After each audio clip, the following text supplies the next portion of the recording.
So last weekend, my family decided to have a wholesome board game night, which, in our house, is code for let's ruin each other's self-esteem over cardboard and plastic tokens.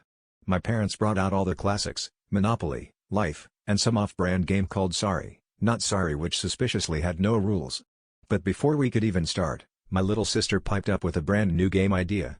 She called it Monopoly-opoly, cheerfully declaring, "It's like Monopoly, but the winner is whoever goes bankrupt first."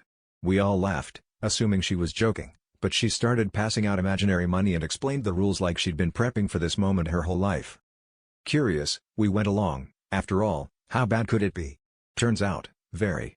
The first round, my dad immediately bought Boardwalk for 10 times its listed price. My mom landed on Go and insisted on paying $200 to the bank just to pass. The dog somehow mortgaged our house, and my sister started auctioning off our family heirlooms, in-game, I hope, for negative dollars.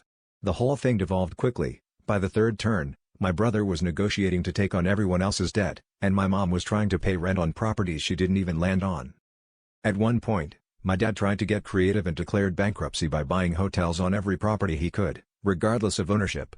My sister, now acting as the banker, kept encouraging us, "No, no, spend faster. Why are you holding on to that last $5 bill? Live a little." I tried to quit, but apparently, in Monopoly-opoly, quitting is also a winning move, so I was immediately disqualified for showing fiscal responsibility. The real kicker was when my sister revealed the chance card she'd written herself, featuring gems like, "Congratulations.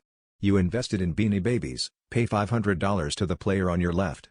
Or sell your soul to cover utilities, advance to go and cry." By the end, we were all metaphorically, and emotionally, bankrupt, and my sister was gloating over her impressive pile of IOUs and debt slips. My parents just stared at her, slightly terrified, while she scribbled calculations on a napkin, muttering something about leveraging assets for maximum loss. That's when my mom said, "Well, at this rate, she's either going to grow up to be a financial genius or a politician."